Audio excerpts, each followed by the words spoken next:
Hi అండి. ఈరోజు ఈ వీడియోలో సాదా బ్లౌజ్‌కైనా సరే, లైనింగ్ బ్లౌజ్‌కైనా సరే హ్యాండ్స్‌ని సింపుల్‌గా ఎలా డిజైన్ చేసుకోవాలి అనేది ఇప్పుడు చూద్దాం. చూడండి, ఇక్కడ నేనైతే సాదా బ్లౌజ్ మీదకి చూపిస్తున్నానండి. అలాగే నేనిక్కడ మీకు ఒక హ్యాండ్ మాత్రమే చూపిస్తున్నానండి. ముందుగా మనం పేపర్ మీద నార్మల్ హ్యాండ్‌ని కట్ చేసుకోవాలి. ఇక్కడ నేనైతే ఆల్రెడీ కట్ చేసి పెట్టేశానండి. హ్యాండ్ పొడవొచ్చేసి ఖర్చులతో కలిపి 9 ఇంచులు. హ్యాండ్ లూజ్ వచ్చేసి 5 ఇంచులు. చంక లూజ్ వచ్చేసి 7.5 ఇంచులు. చంక డౌన్ వచ్చేసి 3 ఇంచులు. అర్థమైంది కదా? ఫస్ట్ అయితే మనం ఈ విధంగా పేపర్ మీద నార్మల్ హ్యాండ్‌ని కట్ చేసుకోవాలి. ఇలా కట్ చేసుకున్న తరువాత ఇప్పుడు ఈ పేపర్‌ని బేస్ చేసుకొని క్లాత్‌ని కట్ చేసుకోవాలి. ఫస్ట్ అయితే క్లాత్‌ని ఇలా ఫోల్డ్ చేసుకోవాలి. అంటే ఫోల్డింగ్ వచ్చేసి మన వైపు ఉండాలి. ఓపెన్స్ వచ్చేసి మనకు ఆపోజిట్‌లో ఉండాలి. ఇలా ఫోల్డ్ చేసుకున్న తరువాత ఇప్పుడు మరలా ఇలా సగానికి ఫోల్డ్ చేసుకోవాలి. అంటే మొత్తం 4 లేయర్స్ వచ్చేలాగా ఫోల్డ్ చేసుకోవాలి. ఈ క్లాత్ అంతా కూడా ఒక హ్యాండ్‌కి మాత్రమేనండి. ఇలా ఫోల్డ్ చేసుకున్న తరువాత ఇప్పుడు మనం ముందుగా కట్ చేసుకున్న ఈ పేపర్‌ని తీసుకొని ఈ విధంగా పెట్టేసుకోవాలి. చూడండి, మనం పేపర్‌ని ఈ విధంగా పెట్టేసుకున్నప్పుడు మనకి ఈ క్లాత్ యొక్క పొడవొచ్చేసి ఈ పేపర్ ఎంత పొడవైతే ఉందో అంతే పొడవు ఉండేలా తీసుకుంటే సరిపోతుంది. లేదంటే ఈ పేపర్ కన్నా ఒక పావించి ఎక్స్‌ట్రా అయినా తీసుకోవచ్చు. అలాగే ఈ క్లాత్ వెడల్పొచ్చేసి ఈ పేపర్ ఎంత వెడల్పైతే ఉందో అంతే వెడల్పు ఉండేలా తీసుకుంటే సరిపోతుంది. ఇప్పుడు ఈ పేపర్‌ని తీసివేసి క్లాత్‌ని ఇలా ఫోల్డ్ చేసుకోవాలి. అంటే ఫోల్డింగ్ వచ్చేసి మన వైపు ఉండాలి. ఓపెన్స్ వచ్చేసి మనకు ఆపోజిట్‌లో ఉండాలి. ఇలా ఫోల్డ్ చేసుకున్న తరువాత ఇప్పుడు ఈ ఫోల్డింగ్ దగ్గర కింది వైపున అలాగే పై వైపున 2 వైపులా కూడా ఈ విధంగా టక్స్ పెట్టుకోవాలి మిడిల్ పాయింట్ కోసం.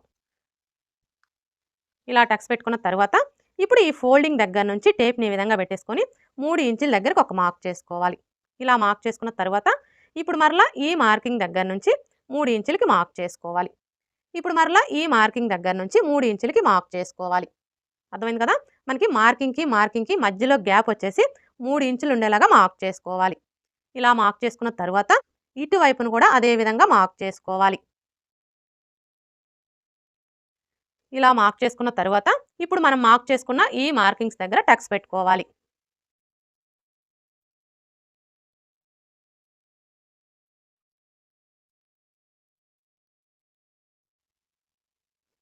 కటింగ్ ప్రాసెస్ అయితే ఇంతేనండి. చాలా ఈజీ అండి.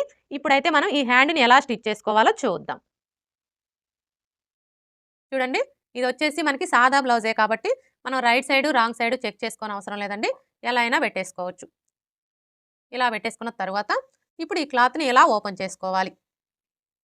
ఇలా ఓపెన్ చేసుకొని ఇక్కడ చూడండి, మనం హ్యాండ్‌కి మిడిల్ పాయింట్ కోసం టక్స్ పెట్టుకున్నాం కదా! ఈ టక్స్ దగ్గర ఈ విధంగా ఒక మార్క్ చేసుకోవాలి. ఇలా మార్క్ చేసుకున్న తరువాత ఇప్పుడు ఈ టక్స్ దగ్గర నుంచి ఈ టక్స్ దగ్గరికి క్లాత్‌ని ఇలా ఫోల్డ్ చేసుకోవాలి. ఇలా ఫోల్డ్ చేసుకొని ఈ విధంగా రఫ్ చేసుకోవాలి. ఇప్పుడు మరలా ఈ టక్స్ దగ్గర నుంచి ఈ టక్స్ దగ్గరికి ఈ విధంగా ఫోల్డ్ చేసుకోవాలి. ఇలా ఫోల్డ్ చేసుకొని ఈ విధంగా రఫ్ చేసుకోవాలి.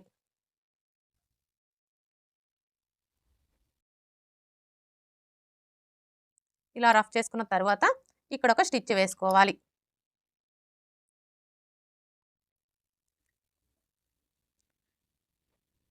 చూడండి, మీరు ఇలా స్టిచ్ చేసుకునేటప్పుడు ఈ ఫ్రిల్స్ 2 కూడా ఈ విధంగా దగ్గరకు ఉండేలాగా చూసుకొని స్టిచ్ చేసుకోవాలి.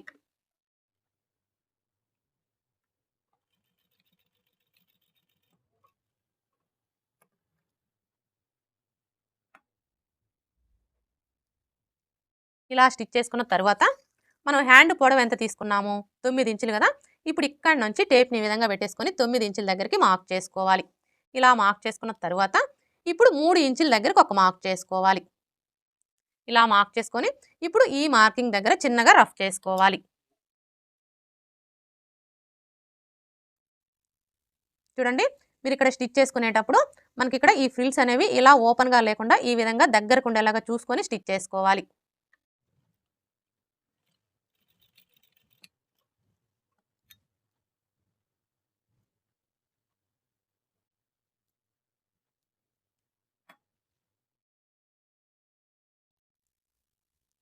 చూసారు కదా? ఈ విధంగా చిన్నగా రఫ్ చేసుకోవాలి. ఇలా రఫ్ చేసుకున్న తరువాత ఇప్పుడు మరలా ఈ టక్స్ దగ్గర నుంచి ఇలా ఫోల్డ్ చేసుకోవాలి. ఇలా ఫోల్డ్ చేసుకొని ఈ విధంగా రఫ్ చేసుకోవాలి. ఇలా రఫ్ చేసుకున్న తర్వాత ఇప్పుడు మరలా ఈ టక్స్ దగ్గర నుంచి ఇలా ఫోల్డ్ చేసుకోవాలి. ఇలా ఫోల్డ్ చేసుకొని ఈ విధంగా రఫ్ చేసుకోవాలి. ఇలా రఫ్ చేసుకున్న తర్వాత ఇప్పుడు మరలా ఇక్కడ ఒక స్టిచ్ వేసుకోవాలి. చూడండి, మీరు ఇలా స్టిచ్ చేసుకునేటప్పుడు ఈ ఫ్రిల్స్ రెండు కూడా ఈ విధంగా మిడిల్లోకి ఉండేలాగా చూసుకొని స్టిచ్ చేసుకోవాలి.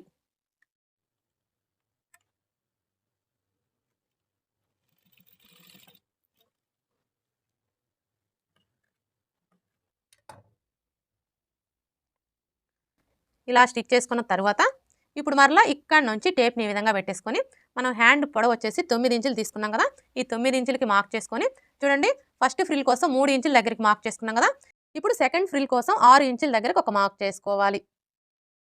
ఇలా మార్క్ చేసుకున్న తర్వాత ఇప్పుడు మరలా ఈ మార్కింగ్ దగ్గర చిన్నగా రఫ్ చేసుకోవాలి.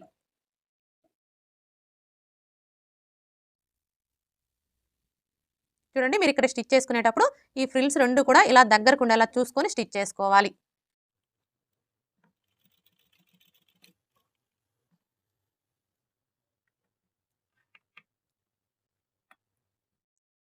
ఇలా స్టిచ్ చేసుకున్న తర్వాత ఇప్పుడు మరలా ఈ టక్స్ దగ్గర నుంచి ఇలా ఫోల్డ్ చేసుకోవాలి.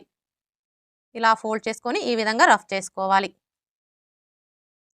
ఇప్పుడు మరలా ఈ టక్స్ దగ్గర నుంచి ఇలా ఫోల్డ్ చేసుకోవాలి. ఇలా ఫోల్డ్ చేసుకొని ఈ విధంగా రఫ్ చేసుకోవాలి. ఇప్పుడు మరలా ఇక్కడ ఒక స్టిచ్ వేసుకోవాలి.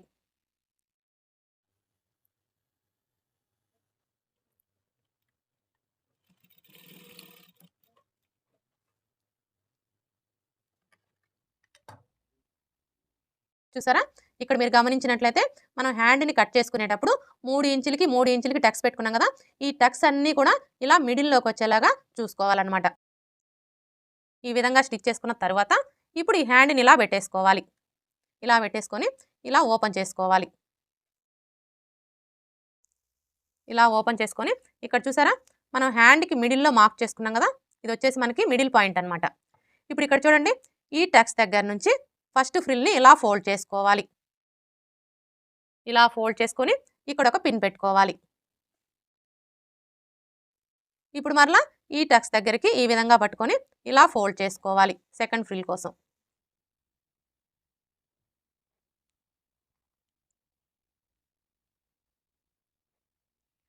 ఇప్పుడు మరలా ఈ టక్స్ దగ్గర నుంచి ఇలా ఫోల్డ్ చేసుకోవాలి థర్డ్ ఫ్రిల్ కోసం.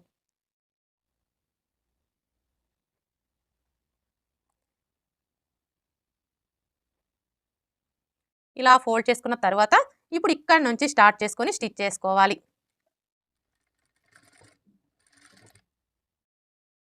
చూడండి, మీరు ఇలా స్టిచ్ చేసుకునేటప్పుడు ఈ క్లాత్ని ఇలా ఫోల్డ్ చేసుకోవాలి. అర్థమైంది కదా, మనకి ఫస్ట్ ఫ్రిల్కి టచ్ అయ్యేలాగా ఈ విధంగా ఫోల్డ్ చేసుకొని స్టిచ్ చేసుకోవాలి. ఇప్పుడు ఇక్కడ కూడా అదే విధంగా ఫోల్డ్ చేసుకొని స్టిచ్ చేసుకోవాలి.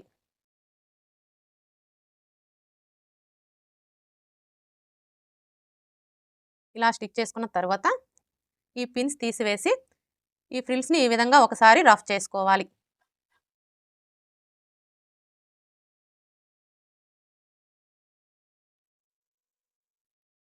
ఇలా రఫ్ చేసుకున్నాము అంటే మనకి ఈ ఫ్రిల్స్ అన్నీ కూడా నీట్గా వస్తాయి. మీకు వీలైతే ఐరన్ కూడా చేసుకోవచ్చు. ఇప్పుడు ఇదే విధంగా మనం ఇటువైపును కూడా ఫ్రిల్స్ని ఫోల్డ్ చేసుకొని స్టిచ్ చేసుకోవాలి. చూడండి, ఫస్ట్ అయితే ఇలా ఫోల్డ్ చేసుకోవాలి. ఇలా ఫోల్డ్ చేసుకొని ఇక్కడ ఒక పిన్ పెట్టుకోవాలి. ఇప్పుడు ఈ టక్స్ దగ్గర నుంచి ఇలా ఫోల్డ్ చేసుకోవాలి.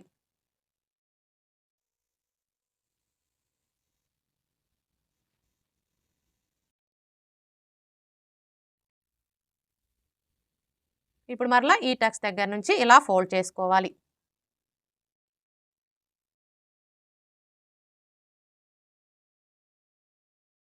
ఇలా ఫోల్డ్ చేసుకున్న తర్వాత ఇప్పుడు ఇక్కడ నుంచి స్టార్ట్ చేసుకొని స్టిచ్ చేసుకోవాలి.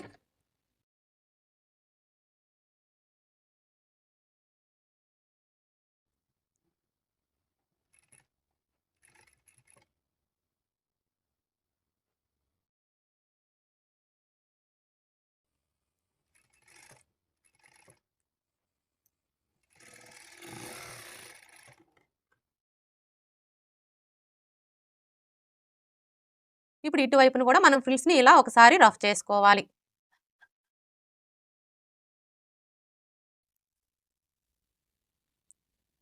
చూడండి మీరు ఇలా రఫ్ చేసుకోవచ్చు. లేదంటే మీకు వీలైతే ఐరన్ కూడా చేసుకోవచ్చు. ఈ విధంగా ఫ్రిల్స్‌ని రెడీ చేసుకున్న తరువాత ఇప్పుడు హ్యాండ్‌ని ఇలా పెట్టేసుకోవాలి. ఇలా పెట్టేసుకొని ఇక్కడ చూడండి మనం మిడిల్ పాయింట్ కోసం టక్స్ పెట్టుకున్నాం కదా! ఇక్కడ ఈ విధంగా ఒక మార్క్ చేసుకోవాలి. ఇలా మార్క్ చేసుకున్న తరువాత ఇప్పుడు మనం ముందుగా కట్ చేసుకున్న ఈ పేపర్‌ని తీసుకొని కరెక్ట్‌గా మనం మార్క్ చేసుకున్న ఈ మార్కింగ్ దగ్గరికి ఈ విధంగా పెట్టేసుకోవాలి. ఇలా పెట్టేసుకొని అక్కడక్కడ పిన్స్ పెట్టుకోవాలి.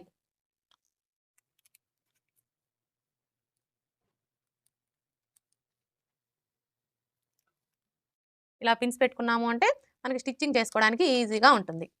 ఇప్పుడు ఈ పేపర్ చుట్టూ కూడా ఒక స్టిచ్ వేసుకొని ఈ ఎక్స్ట్రా క్లాత్ మొత్తం కట్ చేసుకోవాలి.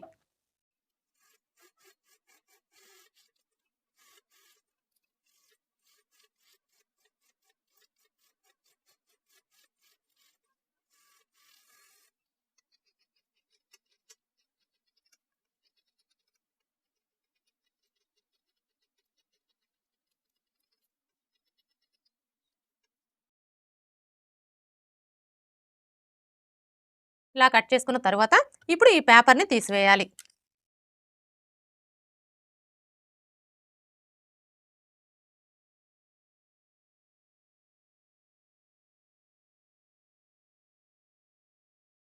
చూసారు కదా!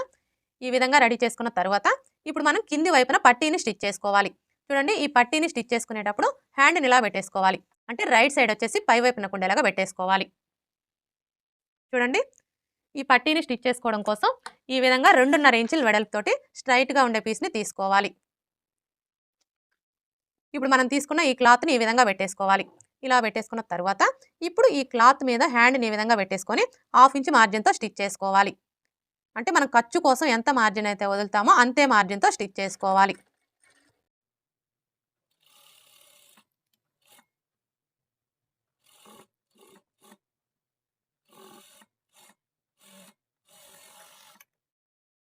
ఇలా స్టిచ్ చేసుకున్న తర్వాత ఇప్పుడు ఈ క్లాత్‌ని ఇలా ఫోల్డ్ చేసుకొని ఇంకొక స్టిచ్ వేసుకోవాలి. చూడండి మీరు ఇలా స్టిచ్ చేసుకునేటప్పుడు హ్యాండ్ మీద పడకుండా స్టిచ్ చేసుకోవాలి.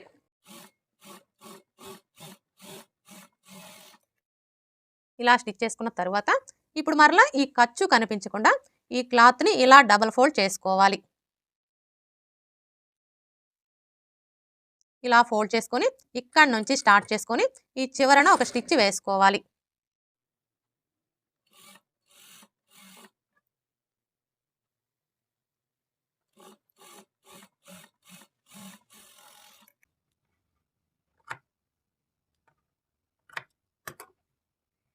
పట్టీని స్టిచ్ చేసుకున్నాం కదా! ఇప్పుడు ఇక్కడ చూడండి మనం మిడిల్‌లో రఫ్ చేసుకున్నాం కదా! అంటే ఇక్కడ మనకి థ్రెడ్ కనిపిస్తుంది కదా! ఇప్పుడు నేను ఈ థ్రెడ్ కనిపించకుండా ఉండడం కోసం పూసలైతే స్టిచ్ చేస్తున్నానండి.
ఈ విధంగా పూసల్ని స్టిచ్ చేసుకున్నాము అంటే మనకి లుక్ అనేది చాలా బాగుంటుంది.